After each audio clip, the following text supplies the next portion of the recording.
This is the TBS Tango 2. Do you own this radio? Have you ever updated the firmware on it? If the answer to that is no, then you need the information in this video. Today, I'm going to show you how to update the firmware on the TBS Tango 2. And if you think I know how to update an OpenTX radio, just download OpenTX Companion and flash it. No, it's different. I'm Joshua Bardwell, and you're going to learn something today.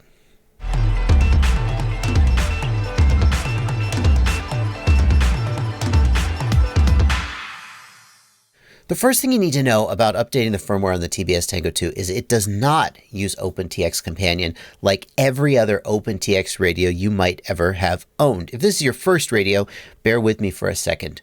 All of these radios run an operating system called OpenTX, and they are all managed using a piece of software called OpenTX Companion.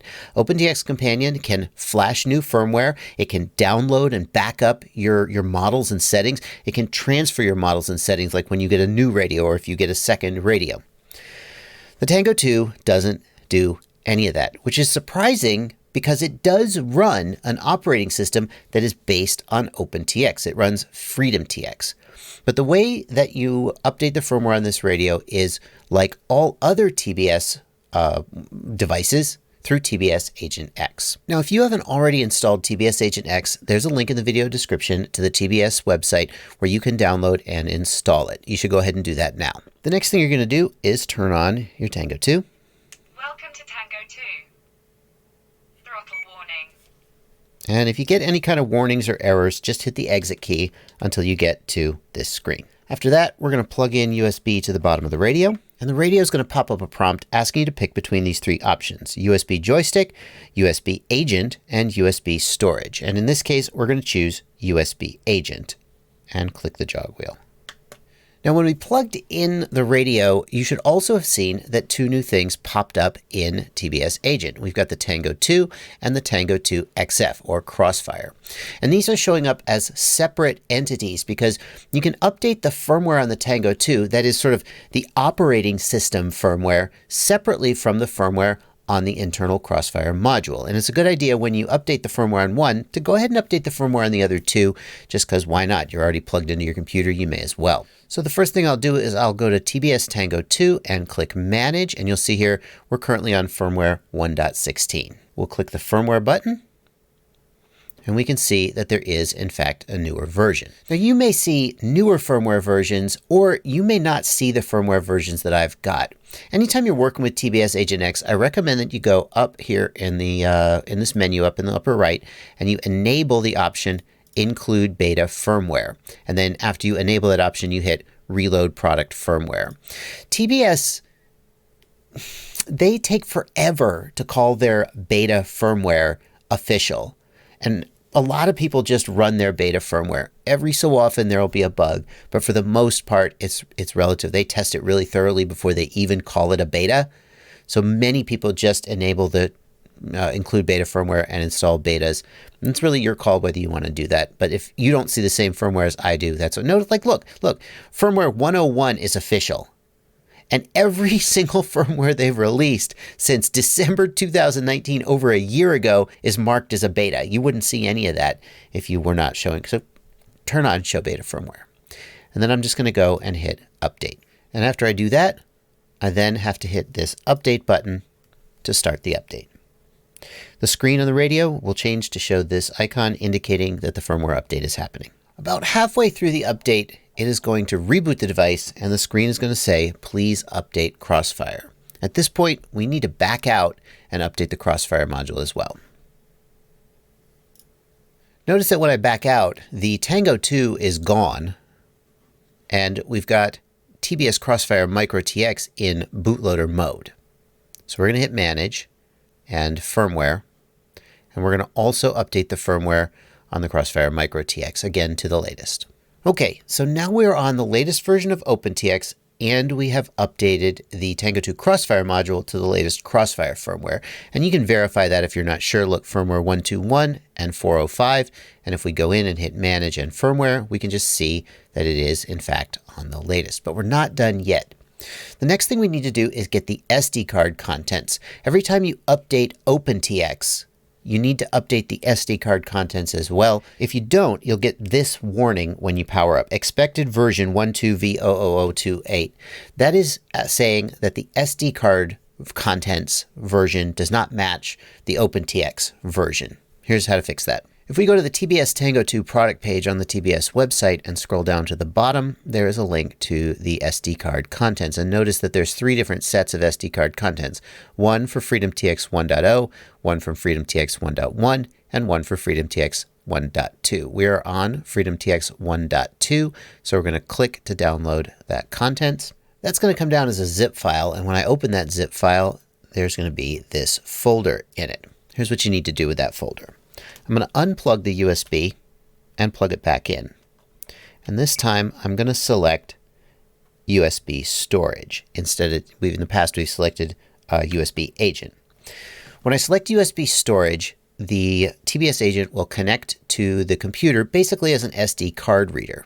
And when I do that, these 2 removable drives will appear on my computer. Now this one, Tango 2 with the firmware.bin and the firmware.txt, that's your actual firmware. You never interact with this removable drive. Only TBS agent deals with this when it flashes the firmware. So we're just going to close Tango 2, and there should be another one. This is your SD card and your SD card contents. Mine is named Tango_SD. Yours may or may not be named that. But the point is that you're going to see all these folders. And what we're going to do is, just like it says here, we're going to go into crossfire eprom.bin. In fact, let's make a new folder. New folder, Tango backups. And we're going to grab crossfire eprom.bin. I'm going to drag that over into Tango backups. We're going to grab radio.bin, radio models.txt, and the entire models folder. And that contains your models. Now that you've backed those files up to your desktop, we're going to open up the SD card and we're going to open up the zip file containing the Tango 2 updated SD card contents. We're just going to take all of these files on the USB drive M that popped up, and I'm going to right click and delete. That's going to take for flippin' ever because there are thousands of them, but okay. All right, well, 10 minutes later, my computer has finished deleting all the files. And then the next thing we need to do is here in the zip file, we're going to go in to the folder that you see until we see all of this stuff. We're going to highlight all of this stuff, and we're just going to drag it out of the zip file over to the SD card. And that will also take for freaking ever. At least it is on mine. The reason for this, I guess, I'm going to guess they're implementing a USB 2.0 interface, or maybe even USB 1.0. I don't really know. Well, if you take the card out of the radio and put it into an SD card, like a USB 3.0 SD card reader, it goes so fast. But you can't easily take the card out of the Tango 2 because you have to literally take the radio apart to do that. So I guess we'll just sit here and wait. While those files are copying, there's one more thing I want to show you. You see here in Agent X, it says Tango Wi-Fi.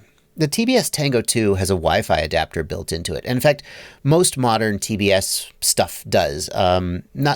Not the Unify video transmitters, but the TBS Fusion goggle module, the TBS Crossfire micro modules, they all have Wi-Fi in them, and it lets you connect to something called TBS Cloud, which basically means they communicate with each other and like do smart things. For example, if you have a TBS Tango and you have some other TBS Crossfire radio, you can do TBS Multibind, which lets you bind both radios to all your receivers. So you can switch radios without having to rebind the receivers. That's kind of cool.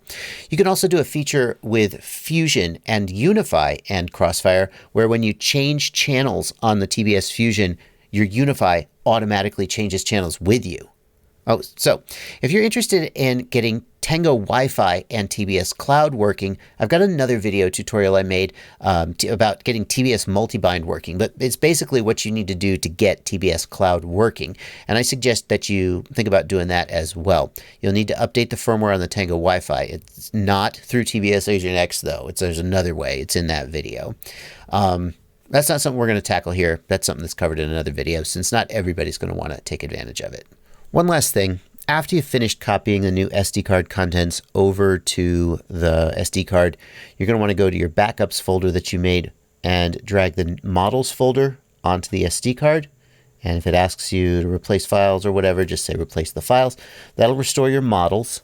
And then you may also want to restore the radiodup bin, the models.txt, and the EEPROM.bim to the folders where they originally came from.